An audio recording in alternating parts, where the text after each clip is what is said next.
a dos sistemas sensoriales. En este caso, a lo auditivo y lo visual, pero también habrá una parte de este tema que hable de la crossmodalidad entre lo visual y lo áptico, y lo visual y la propiocepción, entre lo visual y lo auditivo, en fin, estudios que lo que nos hacen pensar es que existe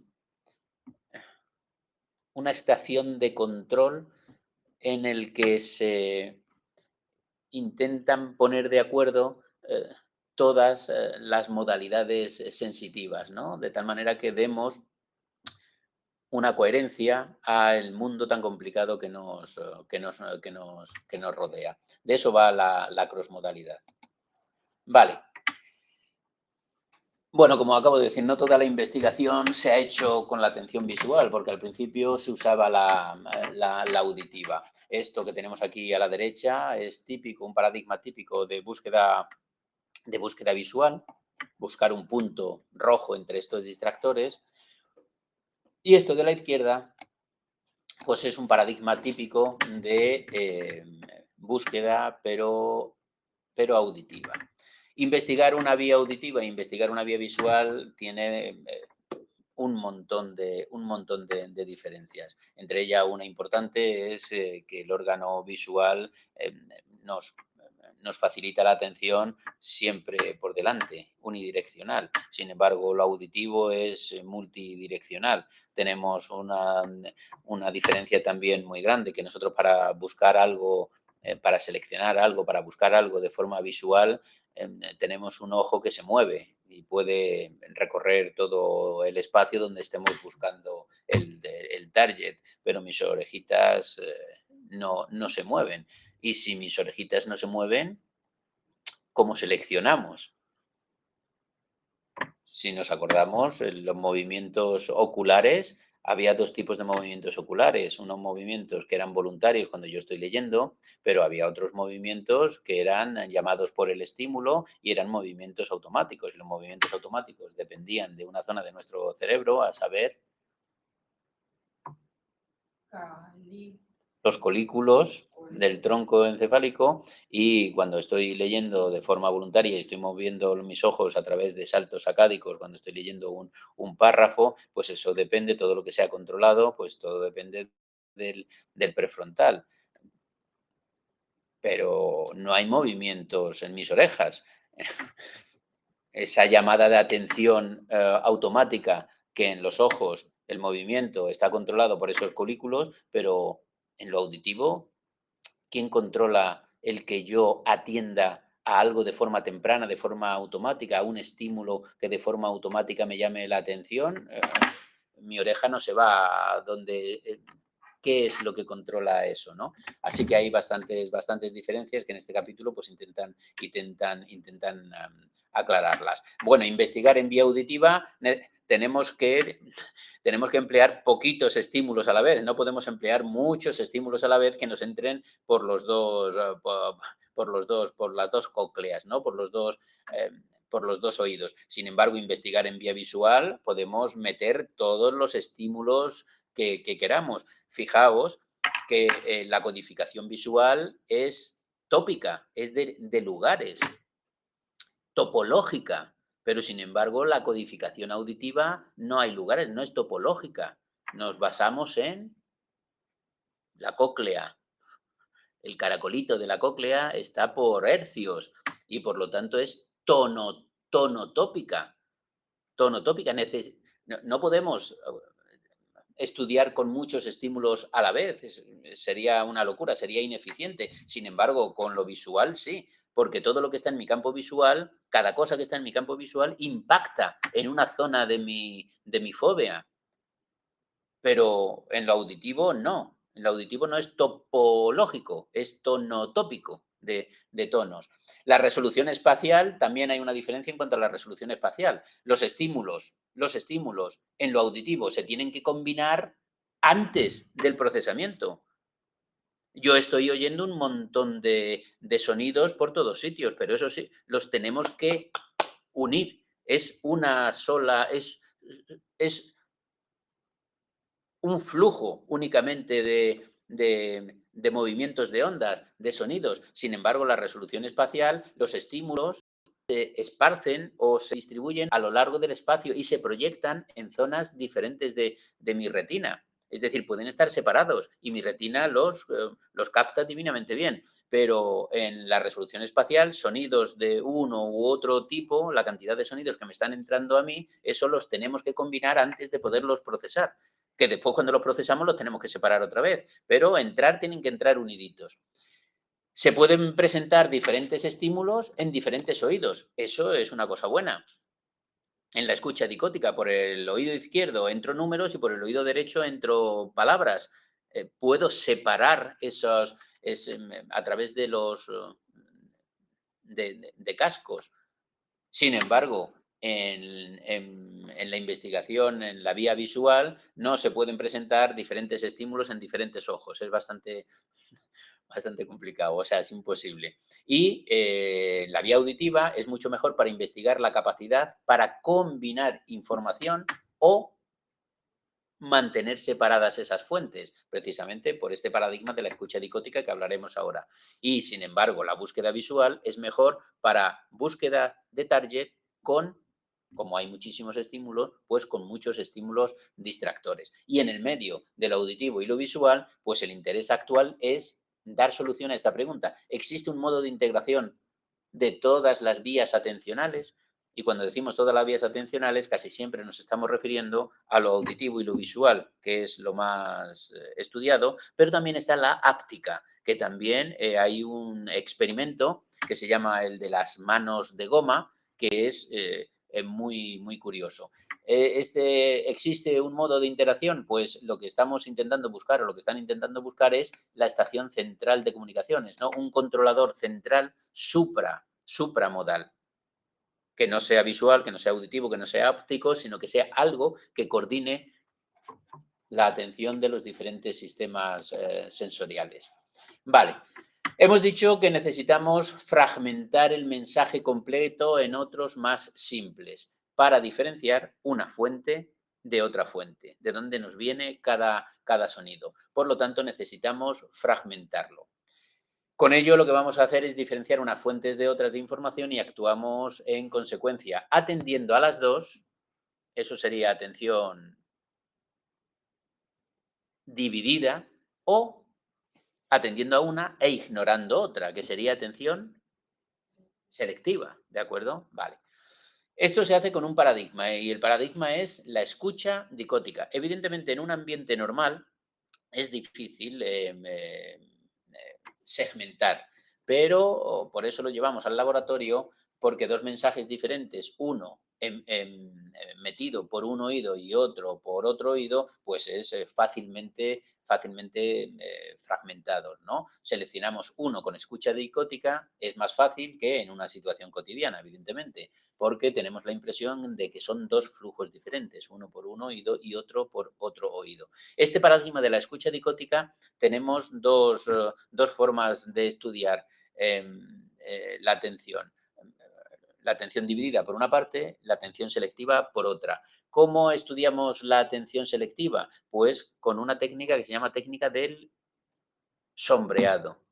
Sombreado no es ni más ni menos que repetir lo que te entra por uno de los dos oídos, que es el que tienes que atender.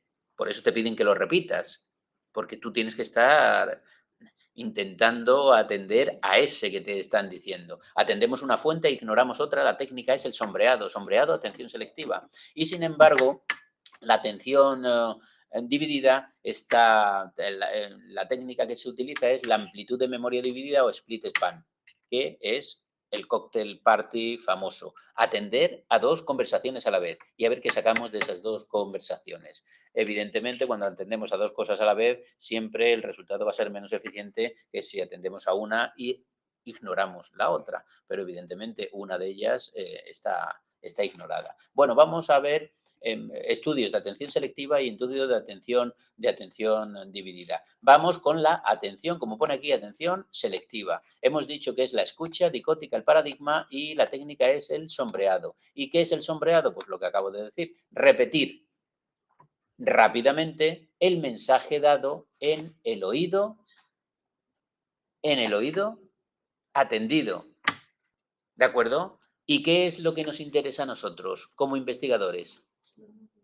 Exactamente, lo que nos interesa no es lo atendido, lo que tenemos que sombrear, sino qué parte de lo no atendido también ha sido de alguna forma atendido.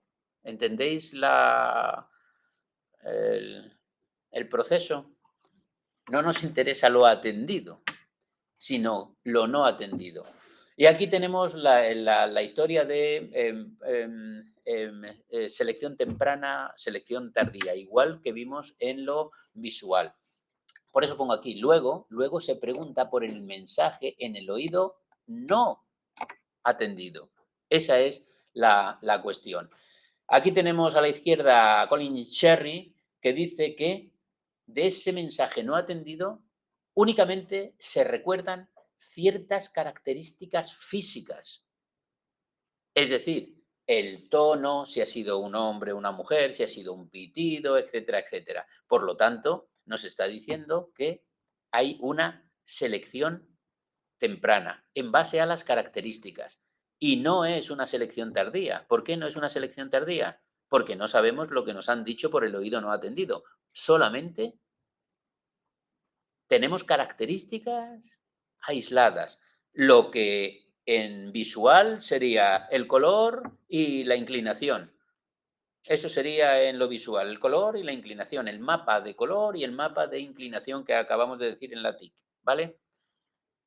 No se recuerda el mensaje, las palabras, la semántica, que sería selección tardía. Así que Colin Cherry, en la atención selectiva auditiva, que es la que estamos hablando, Colin Cherry defiende lo que Broadbent defendía en la visual, que era filtro, sí, pero dentro del temprano, rígido. Filtro rígido. No había agujero en el colador, ¿vale? En la visual, Treisman decía que la selección era temprana, pero el colador tenía un agujero. Por lo tanto, no era filtro rígido, lo llamaba ella filtro atenuado. ¿Cuánto de menos estoy echando mi botellita de agua? Así que, como no vamos a hablar de Treisman aquí, porque esto es auditiva, hablamos de Cherry, Broadbent, Cherry. Y Anna Treisman, aquí es Moray. ¿De acuerdo? ¿Qué es lo que dice Moray? Que se va a detectar la semejanza entre las palabras del oído atendido y del no atendido si estas palabras son las mismas y se emiten con un retraso de solo unos segundos. Es decir, que la asincronía entre los estímulos de un oído y los estímulos del otro oído, el oído no atendido, las palabras se van a recordar siempre y cuando haya una sincronía de unos segundos. Él dice que el mensaje no atendido se procesa, quedaos bien con la copla, que el mensaje no atendido, el que no es sombreado, el que no es atendido se procesa justo hasta antes de ser consciente, hasta antes de ser consciente. De tal forma que, estando ahí en las puertas, simplemente le hace falta un empujoncito para que pase a la otra parte y sea seleccionado también. Con una pequeña ayuda, más activación, accedería a la consciencia. Moray está diciendo que ese filtro no es rígido, que hay un colador y ese colador es cuando el estímulo no atendido tenga alguna relevancia para nosotros. ¿De acuerdo? Es decir, que se diga, por ejemplo, mi nombre. Pero también Moray es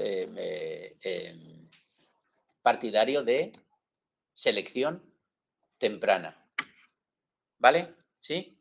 Así que Cherry es Broadbent para lo visual y Moray es Traceman para lo visual.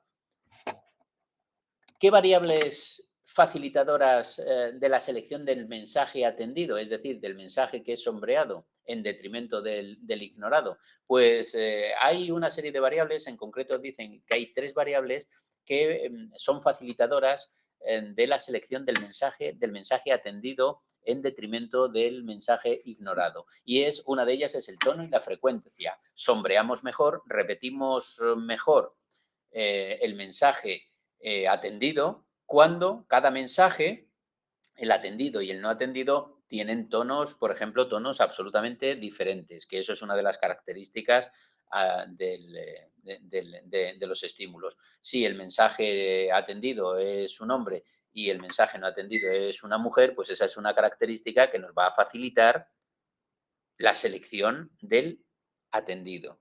¿De acuerdo? Otra de las características es el desfase temporal. Claro, el sombreado va a mejorar con desfase temporal, con una asincronía, con una SOA entre el mensaje atendido y el no atendido. Evidentemente, si esa sincronía es enorme, no va a haber ningún tipo de dificultad, ¿no? Si hay una sincronía de tal forma que el mensaje atendido le da tiempo de acabar tranquilamente y después está el no atendido, pues evidentemente, es decir, cuanto más desfase temporal haya, pues nos vendrá mejor para que la selección del atendido sea buena. Y otra es la localización. La localización es la localización espacial. Es decir, el lugar de procedencia del mensaje que debe ser atendido, pues va a facilitar su sombreado, siempre y cuando, evidentemente, el número de canales no aumente, porque no solamente tenemos 2 canales, un canal el izquierdo y otro canal el derecho, no, podemos meter hasta 3 canales diferentes. Un mensaje por un oído, otro mensaje por otro oído y otro mensaje tercero en los 2 oídos a la vez, que es como si tuviéramos un tercer canal, es decir, que las cosas se complican. Bueno, pues la localización temporal facilita el atender, el seleccionar el mensaje atendido, pero siempre y cuando sean 2 canales. En el momento que vamos metiendo más canales, 3 o 4 canales diferentes, pues eso empeora. Todo esto es variables facilitadoras de la selección del mensaje atendido. Pero, ¿y qué ocurre con el mensaje? ¿Qué ocurre con el mensaje no atendido? ¿Qué ocurre con el mensaje no atendido? Aquí hay 3 estudios que son fantásticos, que también los podéis pillar para emoción. ¿Cómo se procesa semánticamente la información no atendida? ¿Cómo se procesa la información atendida de forma semántica? Fijaos que aquí vamos a hacer una diferenciación, porque el hacerlo de forma semántica no quiere decir que pase a la consciencia. Acordaros de la selección visual, la selección tardía. Podemos seleccionarlo en base a su significado, pero eso no quiere decir que pase a la consciencia. ¿De acuerdo?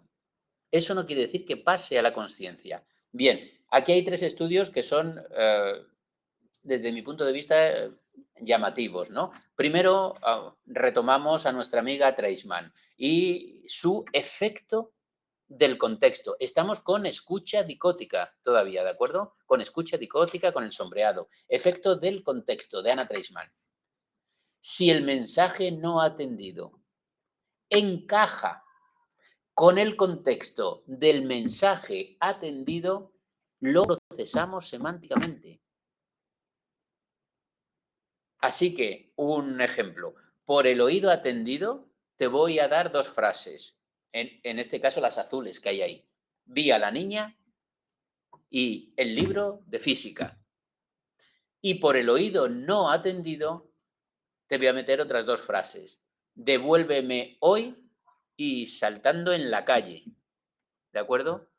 Y entonces te dice, dame, o sea, sombrea, tú deberías decir, vi a la niña el libro de física, que es lo que tienes que atender. Pero como hay palabras que encajan con el contexto, se cuelan las palabras del mensaje no atendido.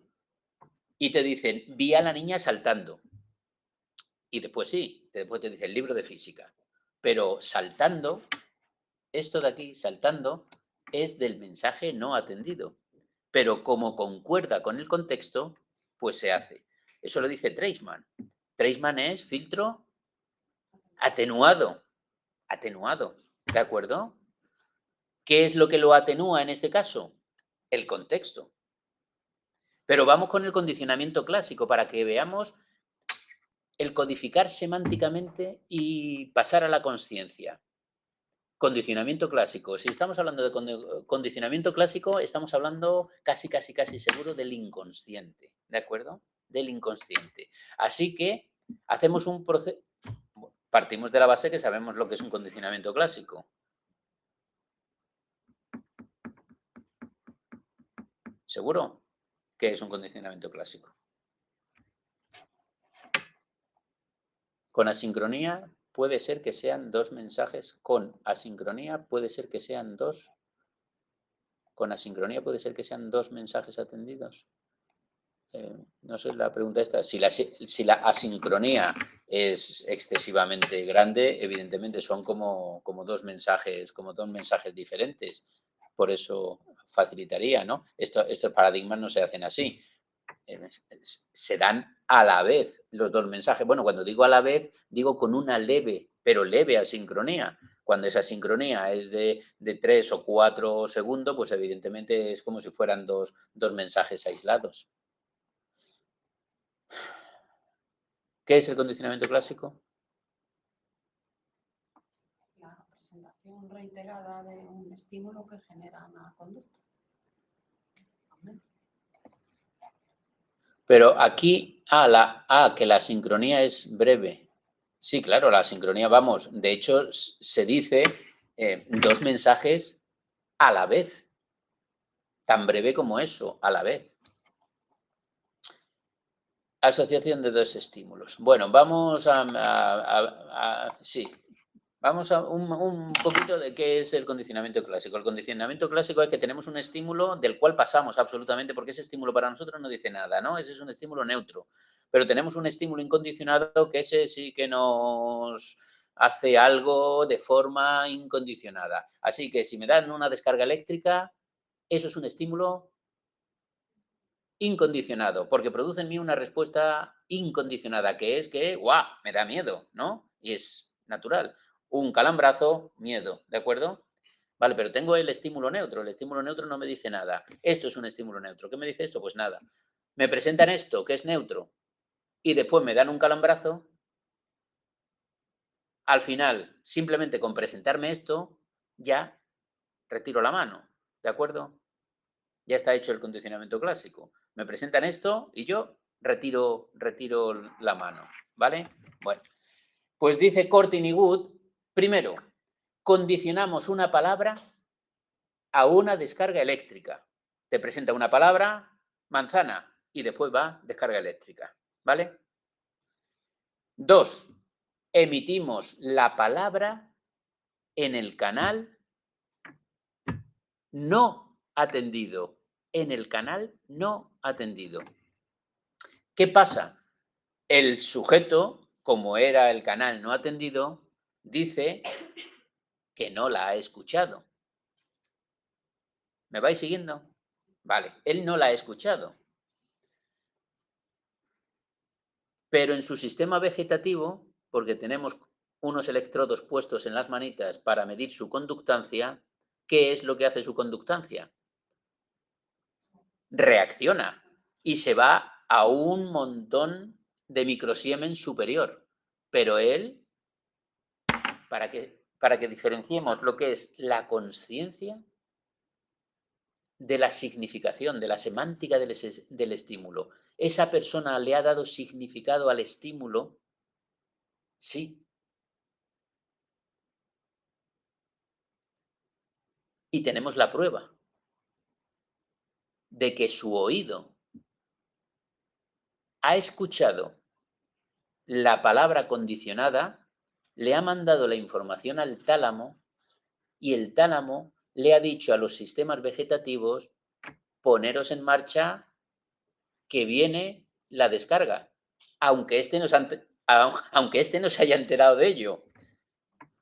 Pero yo, tálamo, sí que me he enterado, porque me ha mandado la información el oído. ¿Le hemos dado significado? Sí. ¿Lo hemos seleccionado? Sí. ¿Ha pasado a la conciencia? No. Para que veáis cuando decimos la selección tardía, que seleccionamos de forma semántica. Incluso yo he llegado a decir cuando ya sabemos lo que es. Bueno, pues el seleccionarlo de forma tardía, no tengo por qué saber todavía lo que es, pero mi sistema atencional le ha dado significado. Yo no sé lo que es, pero hay una parte de mi cuerpo que sí que reacciona. Así que esto no hace que yo retire la mano, pero sí hace que mi sistema involuntario, mi sistema autónomo, reaccione. Así que primero condicionamos una palabra a una descarga eléctrica, después emitimos la palabra en el canal no atendido, el sujeto dice, pues no es, no sé lo que se ha dicho por esto, pero se le ha dado significado de forma inconsciente. Esto en emoción, también veréis que las emociones, las reacciones emocionales, se lanzan y se ponen en marcha sin vosotros saber qué es lo que, qué es lo que ha producido esa reacción emocional. A mí se me ponen los pelos de punta, y digo, ¿y por qué se me ponen los pelos de punta? ¿Qué es una reacción emocional? No sé por qué. Yo no sé por qué, no soy consciente, pero seguro que mi oído, mi vista o mi tacto han detectado algo, han mandado la información al famoso tálamo, a los famosos tálamos, y el tálamo no ha mandado la información al córtex, por lo tanto yo no me entero, no soy consciente, pero el tálamo le dice al hipotálamo que le diga a mi glándula suprarrenal que empiece a prepararse y a mi conductancia de la piel que empiece a prepararse porque algo malo ha visto mi ojo, se ha enterado mi tálamo, mi hipotálamo, mis glándulas, pero yo no me he enterado de nada. ¿De acuerdo? Y esto suele ocurrir, sobre todo en lo visual, si se te presenta en un flash algo en 25 milisegundos, 30 milisegundos, que tu ojo lo ve, pero no es suficiente tiempo para que suba al córtex y sepas qué es lo que ha visto. Y hay otro efecto que es, otra vez cogemos a Moray, el efecto de escuchar nuestro nombre, que esto ya lo hemos visto anteriormente. En el oído no atendido se le da una orden. En el oído no atendido se le da una orden al sujeto. Para. Y hay sujetos que paran y sujetos que no paran. Pero el resultado es muchísimo peor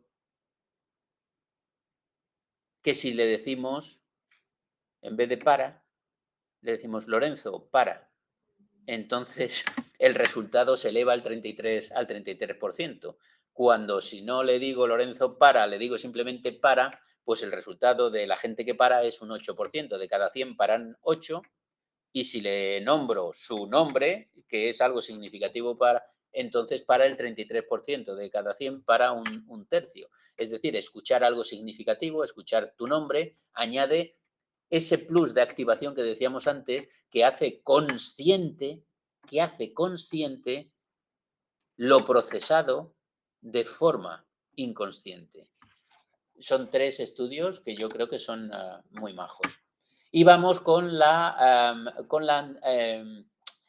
atención dividida, y en este caso con la técnica de split span o amplitud de memoria dividida. ¿Qué es lo que tenemos que hacer? El sujeto ahora tiene que atender a 2 mensajes a la vez, uno por cada oído. Vaya tarea, una tarea ardua, pero sin embargo veréis que tampoco somos tan malos, dependiendo de si se dan ciertas circunstancias. Aquí retomamos al amigo Broadbent, que ya sabéis que es de filtro,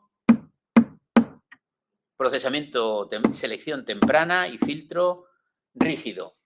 Filtro selectivo y rígido, pero esto ya lo sabemos. Procesamiento temprano, esto ya lo sabemos. Y el procesamiento temprano, ¿qué es? Que seleccionamos por las características físicas del sonido. Pues, por ejemplo, por la localización espacial.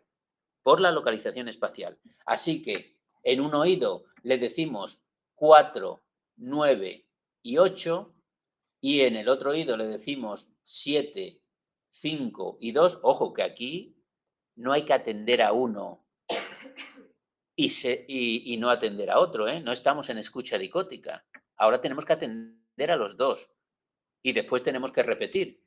Así que el sujeto repite 4, 9, 8 oído izquierdo, y después 7, 5, 2, en vez de seguir la secuencia de presentación. ¿De acuerdo? No es que se le digan 4, 9, 8 de una tacada y después 7, 5, 2, sino que se le va diciendo 4, 7, 9, 5, 8, 2. Sin embargo, el sujeto selecciona primero los de un oído y después los del otro oído. Eso es una prueba de que seleccionamos en base a características, no en base al significado que tengan los o a cómo se nos presenten, a la secuencia de presentación de los números. Pero hay otro par de autores, Gray y Wenderburn, que son partidarios, evidentemente, del procesamiento tardío. Y dice, la selección por características semánticas también, y no solo por las físicas, es decir, cuando le damos significado. Y en vez de meterte 3 números por un oído y 3 números por otro oído, ahora te pone números y palabras. Y por un oído entra quién, 3 y allí, y por el otro 2, vas y 9. Es decir, te mete 3 palabras y te mete 3 números. Y el sujeto repite y aúna palabras por una parte y números por otra. Es decir, que ha dado, que ha aglutinado y repite por los significados de esos estímulos. Por una parte letras, perdón, por una parte palabras y por otra parte los números. Aunque también dicen estos autores que se puede repetir en base a las características aisladas. Primero who, 3 y thear, y después 2, goes y 9. Y dicen que esto ocurre dependiendo de la consigna que se le dé al sujeto. Es decir, que interviene en algo también nuestros objetivos. Si la consigna que se le da al sujeto que está siendo examinado se le dice atiende a las palabras o atiende a los números, ¿de acuerdo? ¿Está más o menos entendido? ¿Sí? ¿Seguro?